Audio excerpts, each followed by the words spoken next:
Salamlar değerli dostlar. Bu günləri sizinlə dövlətlərin idarə etmə forması barədə danışacağım. Videonu çəkməkdə iki əsas məqsədim var. Bir, həmin ölkələrin təsnifatını sizə təqdim etmək. İkincisi isə ölkələri xəritədə göstərmək ki, bəziləri kiçik ölkələrdir.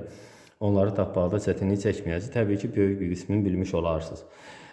Demək, idarə etmə formasına görə ölkələr iki yerə bölünür. Var respublika, bir var monarxiya. Respublika xalq tərəfindən seçilmiş başçı tərəfindən müəyyən bir müddətə seçilmiş başçı tərəfindən idarə olunan idarə etmə formasıdır.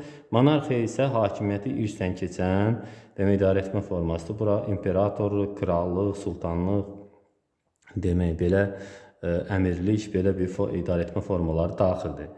Demək, konstitusiyalı monarxiya ölkələri Avropada yerləşənləri Norveç, İsveç, Danimarkadır. Sonra burada Belçikadır. Belçikanın cənubunda Lüksemburq ölkəsidir. Sonra Böyük Britaniyadır. Liechtensteindir. Yerləşir Avstriya, Fransa, Almaniya, İtaliya sərhədində. Sonra Andorra dövləti Fransa, İspaniya sərhədində yerləşir.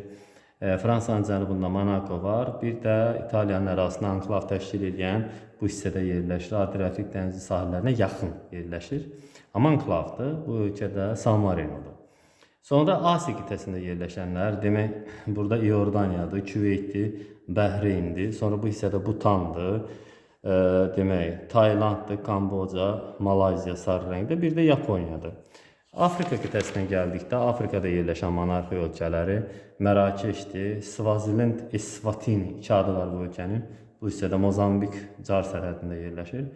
Bir də anklav olan Lesotho dövləti carın elə bir ki, ərazisində anklav kimi yerləşir.